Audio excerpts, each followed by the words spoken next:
오늘 사도행전 23장 11절을 중심으로 해서 나를 격려하시는 주님, 이런 제목으로 하나님 말씀을 함께 나누겠습니다. 초등학교 5학년 때 일입니다. 초등학교 5학년 때 쉬는 시간에 제가 풍금에 앉아서 산 위에서 부는 바람, 시원한 바람이라는 그것을 제가 풍금을 치고 있었어요.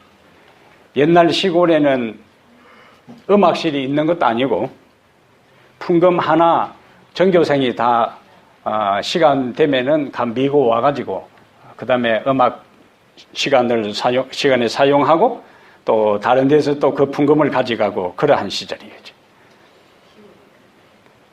왼손으로는 도미솔을 붕붕거리고 오른손으로는 솔라 솔미 레미레도 미솔 도라솔, 예?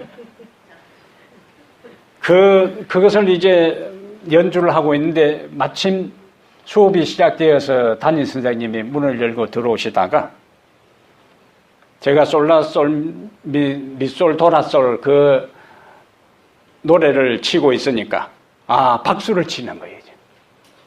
그러면서 아이들 앞에서 제가 음악에 재능이 있다고 이야기를 해요. 음악에 재능이 있다는 소리를 듣고 그날 수업이 마친 다음에도 제가 일찍 집에 가지 않고 해가 어둑어둑할 때까지 혼자서 풍금을 치고 집에 가서 그날 저녁에 제가 일기책에다가 나는 음악에 천부적인 재질이 있다. 그러면서 나는 앞으로 베토벤과 같이 유명한 음악가가 되겠다. 그런 일기를 이제 남긴 기억이 있습니다. 비록 제가 유명한 베토벤과 같은 유명한 음악가는 되지 않아도 그 어린 마음에 담임 선생님이 왼손으로는 도미솔을 붕붕거리고 오른손으로 솔라솔미 미솔도라솔을 하는 노래를 듣고 잘한다고 칭찬한 그 한마디가 얼마나 어서가고 격려가 되고 힘이 되었는지 몰라요. 격려는 어른이나 아이나 할 것 없이 모든 사람에게 다 필요한 요소입니다. 그래서 오늘 본문은 바울이 공회에서 신문을 받을 때에 두 부류의 사람들이 있는 것을 발견했는데 6절을 보면은 일부는 성경을 다 펴시고 일부는 사두개인이요 다른 일부는 바리새인 줄 알고 그 다음에 그가 외쳐 이르되 여러분 형제들아 나는 바리새인이요. 바울은 그럼 어디에 속했다는 거예요? 바리새인이요. 또 바리새인의 아들이라. 죽은 자의 소망 곧 부활로 말미암아 내가 신문을 받노라 한즉 그 말을 한즉 바리새인과 사두개인 사이에 다툼이 생겨 무리가 나누이니 왜 다퉜는가? 8절에 보니까 사두개인은 부활도 없고 천사도 없고 영도 없다 하고 바리새인은 다 있다 함이라. 무엇이 있다는 거예요? 부활도 있고 천사도 있고 영적 존재도 있다. 그래서 10절에 보니까 큰 분쟁이 생기니 천부장은 바울이 그들에게 찢겨질까 하여 군인을 명하여 내려가 무리 가운데서 빼앗아 가지고 영내로 들어가라 하니라. 그러면서 오늘 본문의 말씀이 연결되는 거예요. 11절에 그날 밤에 주께서 바울 곁에 서서 이르시되 담대하라. 네가 예루살렘에서 나의 일을 증언한 것 같이 로마에서도 증언하여야 하리라. 예수님 뭐하러 오신 겁니까? 격려하기 위해서 오신 거예요. 그래서 오늘 11절을 중심으로 해서 몇 가지 교훈을 살펴볼 텐데 첫 번째 교훈은 주님은 고난의 때에 우리와 함께 하신다. 주님은 고난의 때에 우리와 함께 하신다. 바울이 예루살렘에 무엇 때문에 올라갔죠? 바울의 마음속에 있는 계획과 소망은 무엇이었습니까? 예루살렘에 가서 누구에게? 동족들에게 예수 그리스도의 복음을 전하기 위해서 올라갔어요. 그런데 예루살렘에 막상 그런 마음을 가지고 올라갔는데 예루살렘 지도자들과 교회는 바울을 그렇게 환영하는 분위기는 아니었어요. 그냥 시큰둥한 그런 분위기였습니다. 바울이 온 목적과 바울의 마음속에 있는 그 뜨거운 사명에 대한 것들을 별로 이해하거나 받아들이지 않고, 너가 지금 유대인들에게 오해를 받고 있으니까 모세의 법을 너가 무시하지 않는다는 걸 보여주기 위해서 성전에 가서 제사를 드리라. 그래서 바울은 좋은 동기로 성전에 가서 제사를 드리다가 오히려 오해를 받고, 그리고 군중들에게 붙잡혀 가지고 죽을 만큼 두들겨 맞는 폭행을 당하는 그러한 지경까지 이르게 되었어요. 좋은 동기로 왔어요. 근데 지도자들은 바울의 마음을 제대로 이해하지를 못했어요. 오히려 그는 폭행을 당했습니다. 그리고 지금 불려다니면서 신문을 당하고 있어요. 그날 하루가 지난 다음 11절에 그날 밤이라는 시간은 어떤 분위기죠? 며칠 전에 바울은 폭행당했어요. 군중들이 그냥 둘러싸가지고 발길질을 하고 주먹질을 하고 그런 상태에서 지금 계속 제대로 쉬지도 못하고 끌려다니면서 신문을 받는 그러한 상황에 밤이 되었습니다. 바울이 어떤 마음이었을까요? 마음이 그 밤중처럼 캄캄하고, 어쩌면 야곱이 그의 고향을 떠나서 외갓집으로 도망가기 위해 들판에 홀로 누워있을 때에 그때의 그 외로운 마음, 그 쓸쓸한 마음, 가장 확실한 것은 뭐였는가? 바울의 미래가 불확실하다는 것은 가장 확실한 것이었어요. 그러니까 환경도 캄캄하고 그의 마음도 캄캄하고, 홀로 잠을 이루지 못하고 뒤척뒤척 온갖 생각으로 그가 힘들어 잠을 자지 못하고 있는 그때에 11절에 어떻게 시작돼요? 그날 밤에 주께서 바울 곁에 서서 이르시되, 외롭고 쓸쓸한 바울에게, 고통당하고 마음이 괴롭고 자기 스스로 어찌할 수 없는 그 상태에 있는 바울에게 주님께서 친히 찾아오셨어요. 사람들은 바울을 별로 기억하지 않고 그냥 군중들은 모였다가 흩어지고 신문한 그 바리새인들과 사두개인들도 그날 밤에 집으로 돌아가서는 더 이상 바울을 생각하지 않고 잊어버리고 자기들의 일상의 삶으로 돌아간 그때에, 그리고 예루살렘의 지도자들이 바울에 대해서 그렇게 생각하지 않고 있는 그때에, 사람들은 잊어버리고 사람들은 생각하지 아니해도 누구는 잊지 아니했는가? 주님은 잊지 아니하시고, 사람들은 생각하지 아니해도 누구는 생각했는가? 주님은 바울을 생각했어요. 그리고는 그 외로운 바울에게 주님은 찾아오셨습니다. 히브리 13장 5절에는 내가 결코 너희를 버리지 아니하고 너희를 떠나지 아니하리라. 여기 중요한 단어는 결코입니다. 결코. 내가 결코 너희를 버리지 아니하고 너희를 떠나지 아니하리라. 사람들은 버릴 수 있어요. 사람들은 떠날 수 있습니다. 사람들은 잊을 수 있어요. 사람들은 무시할 수 있습니다. 그러나 누구는? 하나님은 잊지 아니하시고, 하나님은 포기하지 아니하시고, 하나님은 버리지 아니하시고, 하나님은 잊지 아니하시고, 하나님은 떠나지 아니하시겠다는 히브리 13장 5절은 얼마나 우리에게 위로가 되고 용기가 되는지 모릅니다. 구약 성경에도 반복해서 하나님께서 함께 하시겠다는 약속들이 있는데, 유명한 이사야 41장 10절에 두려워 말라, 내가 너와 함께 하매니라. 놀라지 말라, 나는 내 하나님이 됨이니라. 내가 너를 굳세게 하리라. 참으로 너를 도와주리라. 참으로 나의 의로운 오른손으로 너를 붙들리라. 이사야 43장 10절은 우리가 직접 한번 보겠어요. 이사야 43장 우선 2절을요. 이사야 43장 2절, 하나님의 그 약속이 이제 바울에게 그리고 역사를 통해서 어떻게 성취되었는가 하는 걸 보겠습니다. 이사야 43장 2절에 내가 물 가운데로 지날 때에 내가 너와 함께 할 것이라.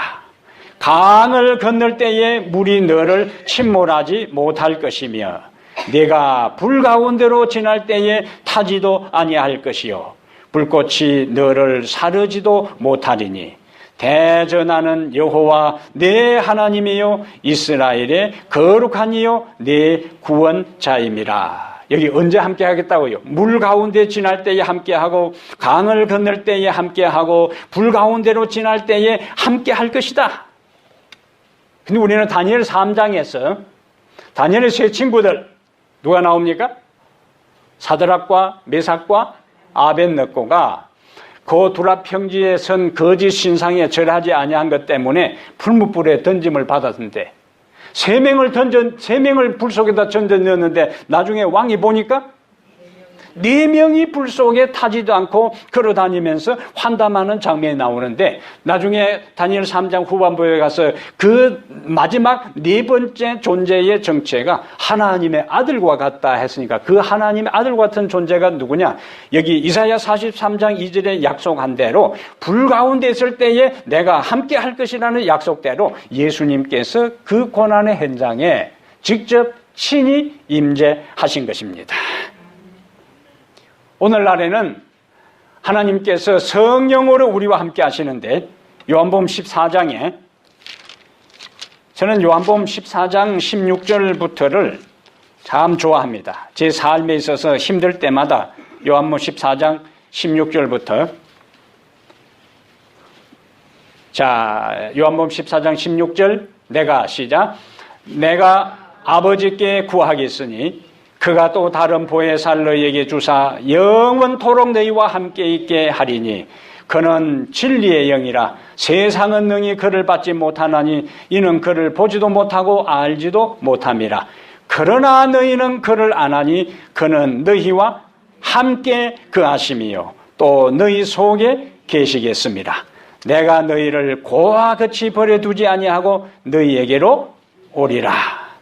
이 말씀이 제 가슴에 가장 강하게 제 마음을 뭉클하게 했을 때는요.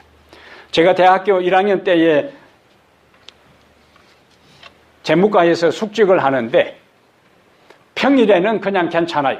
그런데 가장 마음이 울적하고 외롭고 고독하고 쓸쓸할 때는 추석 때하고 크리스마스 때입니다. 학교에 있는 모든 학생들이 기숙사에 있는 학생들이 다 고향으로 가는데 추석날 다 떠나고 일찍 퇴근하고 추석 전날 그 다음에 이제 내일이 추석이면은 혼자 재무과에 그 책상 위에 있는 서류를 다 치우고 그 다음에 침낭을 펴고 그곳에 이제 누워서 잠을 자려고 하는데 휘영청 그 추석 보름달이 커튼 사이로 싹 비쳐서 안에 비칠 때에 가만히 누워있으면 어떤 생각이 들까요?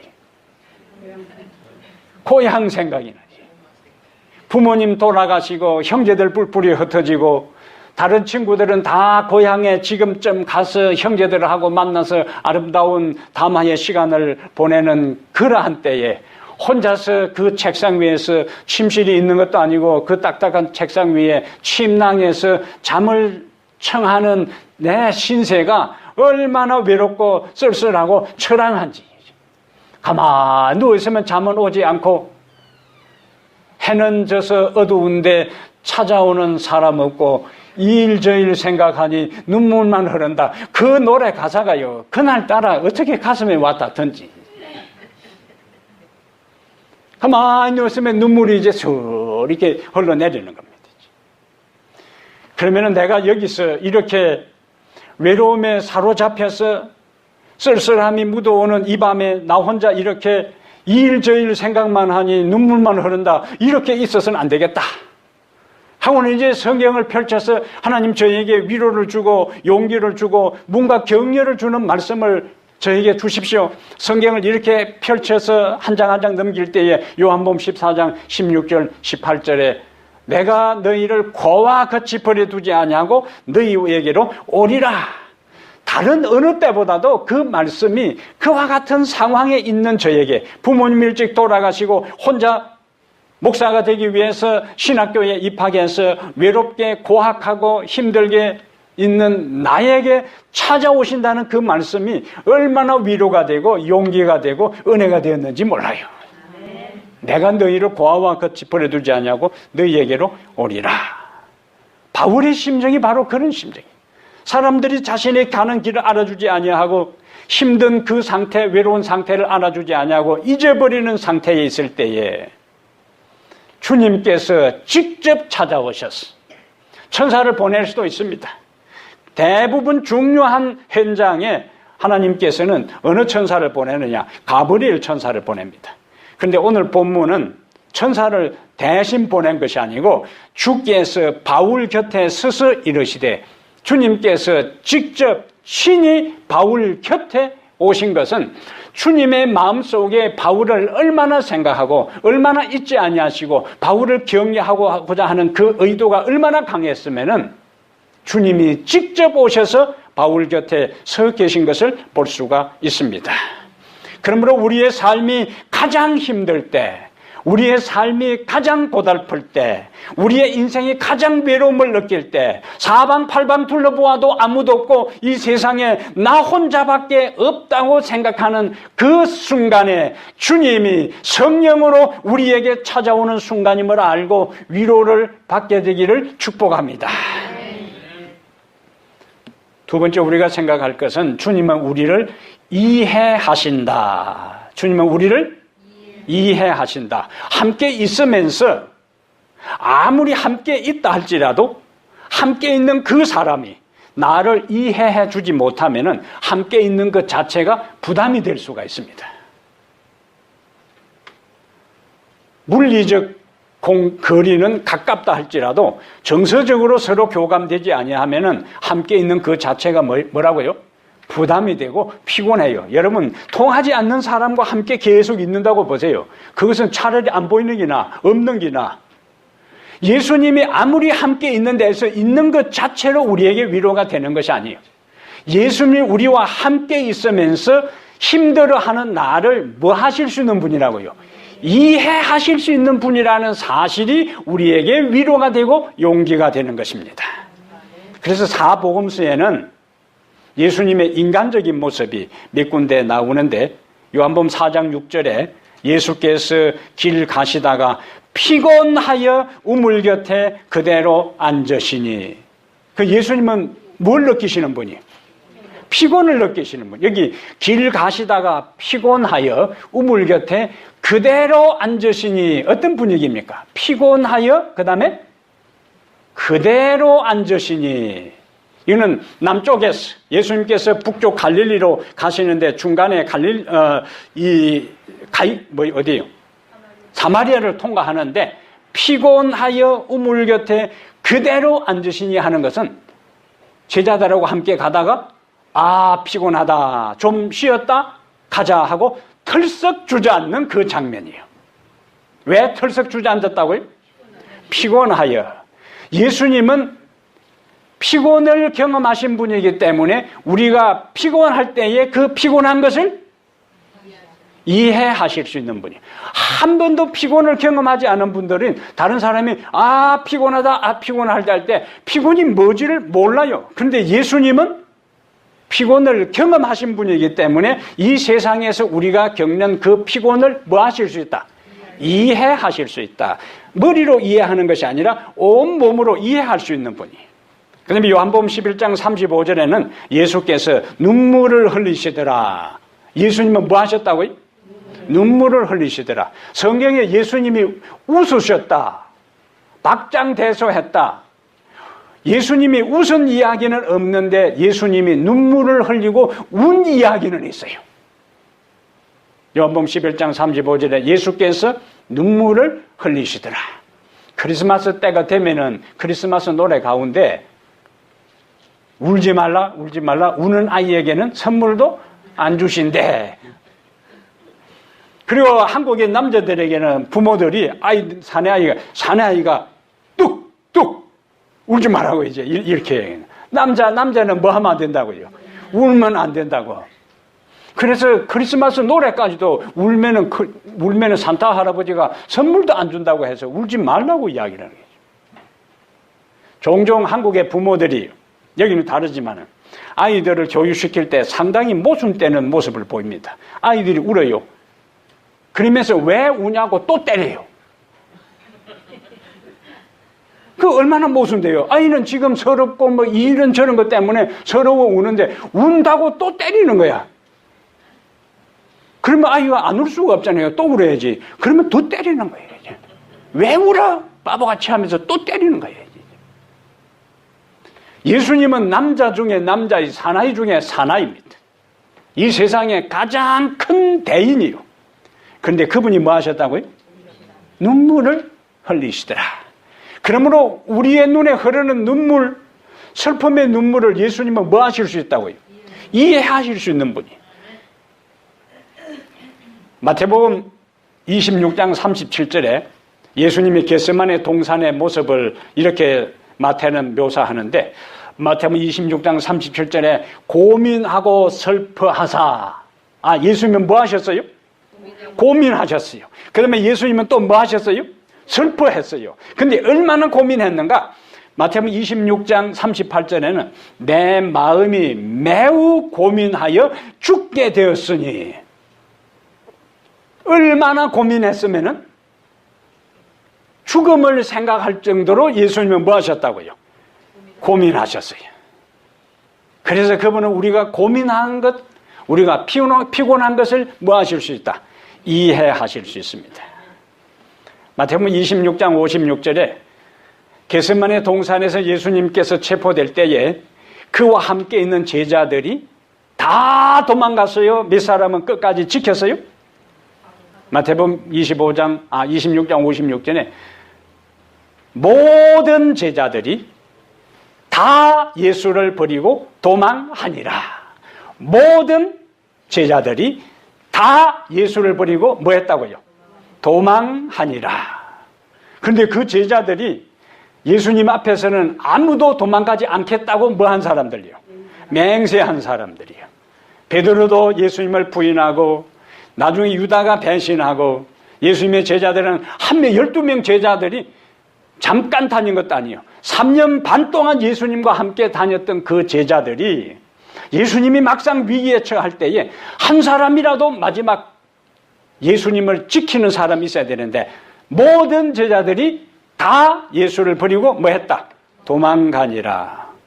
예수님은 배신의 경험을 했어. 예수님은 버림받는 경험을 했습니다. 십자가 위에 예수님께서 돌아가실 때에 엘리 엘리 라마 사박다니, 나의 하나님 나의 하나님 어찌하여 나를 버리셨나이까. 십자가 위에서 예수님은 하나님으로부터까지 무슨 경험을 했는가? 버림받은 경험을 했어요. 예수님은 피곤하셨어요. 예수님은 눈물을 흘리셨어요. 예수님은 고민하셨어요. 예수님은 슬퍼하셨어요. 예수님은 배신당했어요. 예수님은 버림을 당했습니다. 그래서 고민하고 피곤하고 지치고 배신당하고 외롭고 슬픈 사람들을 그분은 뭐 하실 수 있다? 이해하실 수 있어요. 그래서 히브리 4장 15절에 우리에게 있는 대제사장은 우리의 연약함을 친히 체휼하지 아니한 자가 아니요 모든 일에 우리와 한결같이 시험을 받은 자로 돼 죄는 없으시니라.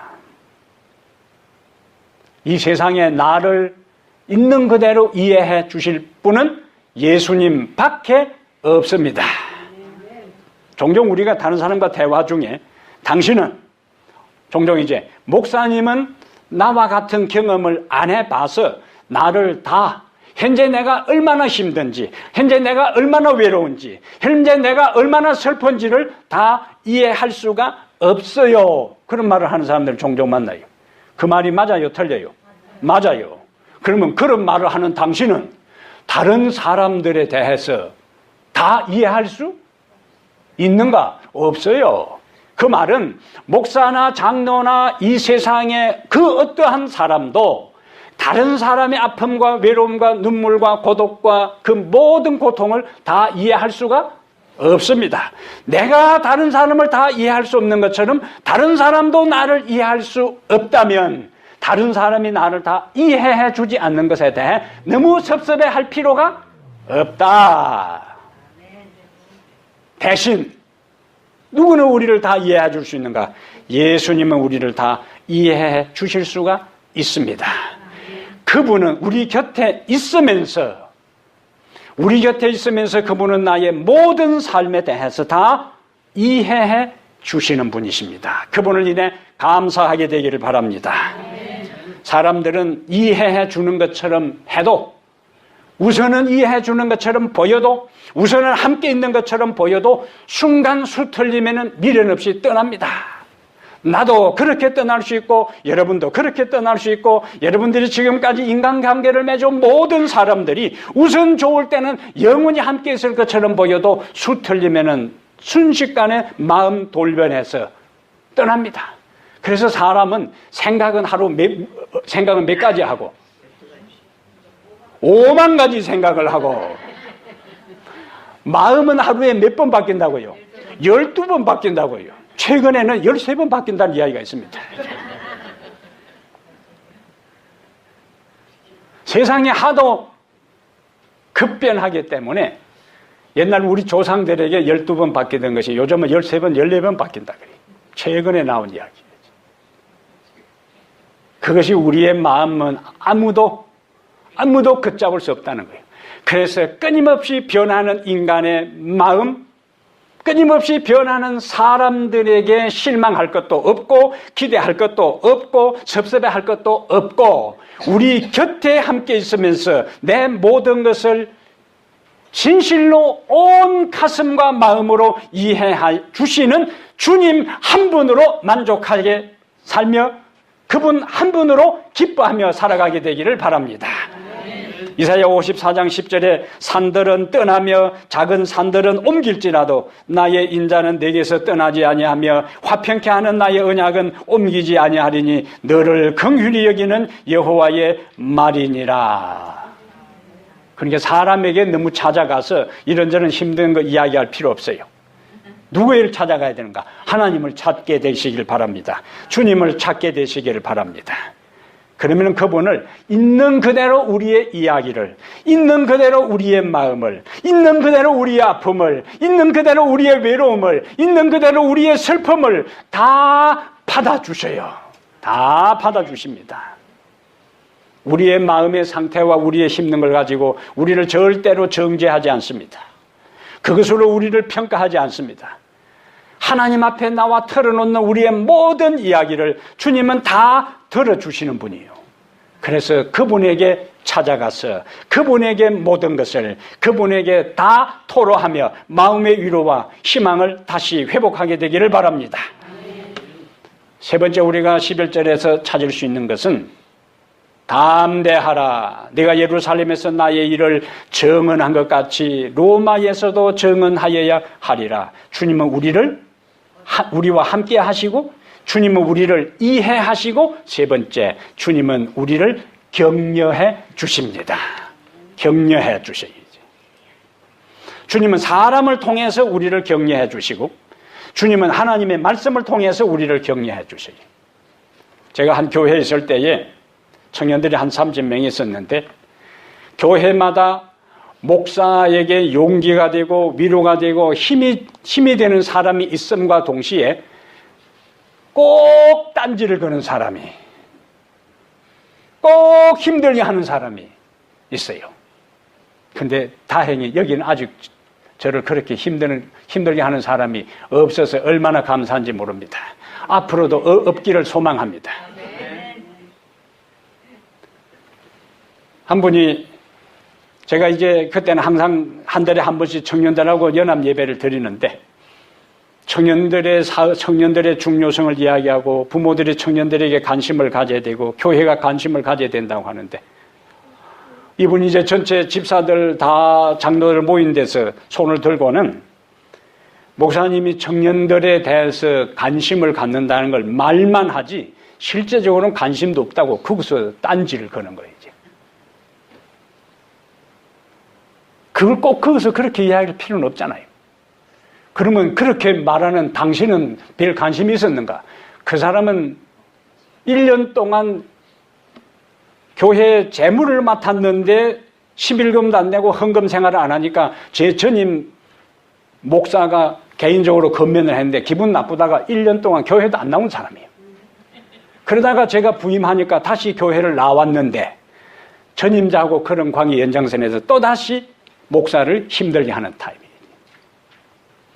그 소식이 그 집사가 목사가 청년들에게 무관심하다고 목사를 힘들게 했다는 소식을 들은 청년들이 제가 저 로키에 가서 찍은 사진을 우리 교회 홈페이지에서 빼가지고 크게 확대해서 오늘 이제 이 봉헌증을 준 것처럼 거기에다가 다 여백에다가 청년들이 한 명씩 목사님, 우리는 목사님을 사랑합니다. 목사님 용기를 내십시오. 목사님은 저희들에게 관심을 가졌고 저희들에게 큰 힘이 되었습니다. 청년들이 다 거기다가 빈 공간에다가 담임 목사를 격려하고 사랑해 준다는 고백을 가지고 해서 사진을 딱 빼가지고 청년회장이 저에게 들고 왔어요. 그것이 뭡니까? 바로 격려입니다. 격려. 그러므로 여러분, 우리가 이왕 인생을 살아가면서 다른 사람을 힘들게 하고 다른 사람을 지치게 하고 다른 사람을 어렵게 하고 다른 사람을 의기소침하게 하고 다른 사람의 용기를 꺾게 하는 대신에 이왕 살아가는 인생이라면은 내가 그 사람과 함께 있으므로, 내가 그 사람과 대화함으로 인해서, 내가 그 사람과 관계를 맺고, 내가 그 사람과 친밀함을 나누면서 위로가 되고, 용기가 되고, 은혜가 되고, 힘이 되고, 생명이 되는 그런 삶을 살기로 다시 한번 결심하게 되기를 바랍니다. 그 사람과 만나서 이야기를 나누고 되면 그 시간이 길든 짧든 무언가 마음의 에너지를 얻고 그 사람과 잠깐 시간을 보내고 나면은 무언가 활력을 얻고 그 사람과 잠깐 시간을 보내고 나면은 또다시 만났어. 내가 지치고 힘들고 에너지를 상실할 때마다 그 사람을 떠올리고 그 사람과 대화하게 되면은 새로운 회복을 얻는 그런 존재로 살아가게 되기를 바랍니다. 우리를 위로하시고 격려하시는 예수님이 마음에 계시고 그분을 통하여 격려와 위로를 받게 될 때에 우리는 바로 다른 사람에게 그런 삶을 살아가게 하는, 위로를 주고 용기를 주는 그 존재가 될 수가 있습니다. 그래서 이 교회에 함께 우리가 신앙생활을 하면서도 그 사람 때문에 내가 힘을 얻고 그 사람 때문에 용기를 얻고 그 사람 때문에 내가 교회에 오고 싶어지고 그 사람 때문에 내가 지쳐도 그 사람을 만남으로 인해서, 전화함으로 인해서, 함께 식사를 함으로 인해서 힘을 얻었다는 그 한 사람, 그 한 사람 한 사람이 그 누구 아니라, 그 다른 사람이 아니라 바로 여러분과 저가 되기를 바랍니다. 주님께서 바울에게 나타나서 네가 예루살렘에서 나의 일을 증언한 것 같이 로마에서도 증언하여야 하리라. 예루살렘에 바울은 큰 꿈을 가지고 왔습니다. 동족을 사랑하는 마음으로 백성들에게 전했어요. 생명을 내놓고 다른 사람들이 예루살렘에 가면은 이런저런 어려움이 있으니까 올라가지 말라고 울고불고 그의 옷자락을 붙잡고 말렸지만은 그 동족을 사랑하고 아끼고 하는 마음으로 와서 복음을 전해도 백성들은 그의 기변을 듣기는커녕 관심을 기울이기는커녕 오히려 그를 폭행하고 죽이려고 달려들었어. 결과적으로는 아무런 결실이 없습니다. 회심자도 없어요. 예루살렘의 어떤 영적인 분위기가 바울의 헌신과 희생을 통해서 새롭게 형성되는 것도 아닙니다. 그런데 주님은 밤에 바울 곁에 서서 이르시되 담대하라. 내가 예루살렘에서 나의 일을 증언한 것 같이 로마에서도 증언하여야 하리라. 예루살렘에 증언한 것에 대해서 예수님은 바울에게 친히 함께 하시면서 격려해 주셨어요. 지금은 외행적으로 한 명의 회심자도 보이지 아니하고 백성들은 살기등등하게 그를 죽이려고 달려든다 할지라도 너가 한 일에 대해서 당장의 결과가 없다 해서 실망하지 말아라. 네가 그렇게 백성을 사랑하는 마음으로, 피를 토하는 마음으로 외친 것에 대해서 내가 인정한다. 예레미야의 선지자의 별명을 우리가 눈물의 선지자라 그래요. 예레미야 선지자의 별명이 뭐라고요? 눈물의 선지자. 백성을 향해서 하나님의 사랑에 젖어서 울고 빗나가는 백성의 운명을 바라보면서 울고 성소가 불탈 것에 대해서 가슴 아파서 울고 포로로 잡혀갈 것에 대해서 가슴 아파서 울고 자기 동족이 처참하게 이 살해당할 것에 대해서 가슴 아파서 울고 눈이 짓무르지도록 그가 울고 울었어요. 그런데 그렇게 에레미야 애가 눈물의 노래를 부를 정도로 그렇게 호소했지만은 백성들은 그 호소에 귀 기울이지 않았습니다. 반응하지 않았어요. 오히려 그를 폭행하고 오히려 그를 물 없는 구덩이에 던져 죽이려고 했어요. 그를 때리고. 외형적으로는 에레미야의 사역은 실패한 것처럼 보였습니다.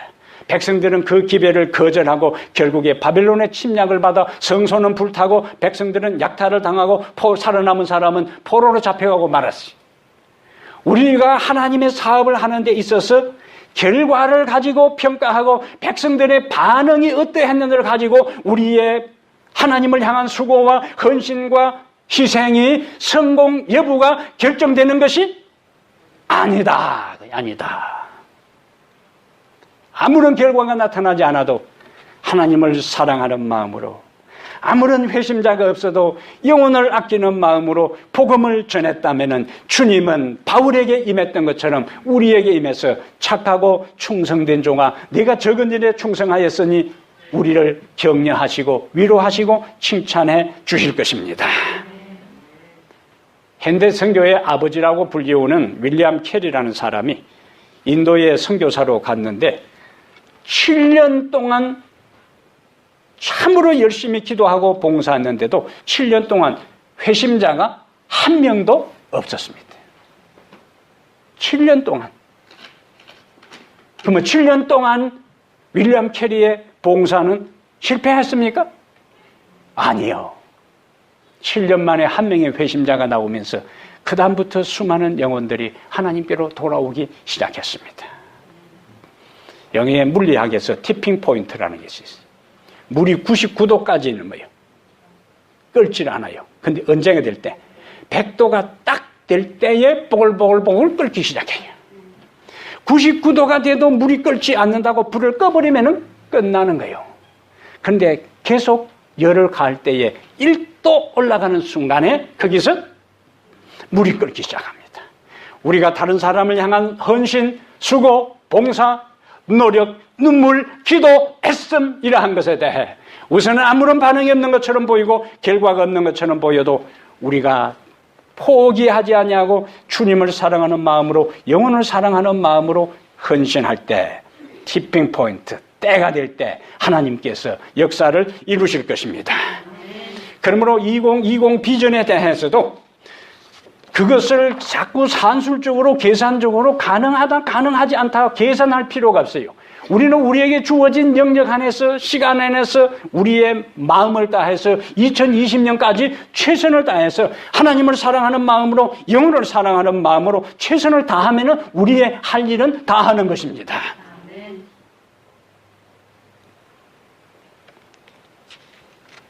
바울이 죽을 것처럼 보였지만은 네가 로마에서도 정언하여야 하리라. 바울은 그곳에서 군인들의 감옥에 투옥돼서 그곳에서 비극적으로 일생을 마칠 것이 아니었습니다. 예루살렘에서 정언한 것처럼 어디 가서도 로마에서도 정언하여야 하리라. 주님이 보장해 주신 것처럼 나중에 바울은 로마에 가서 정언합니다. 그리고 로마의 복음이 확장되는 계기를 만들어요.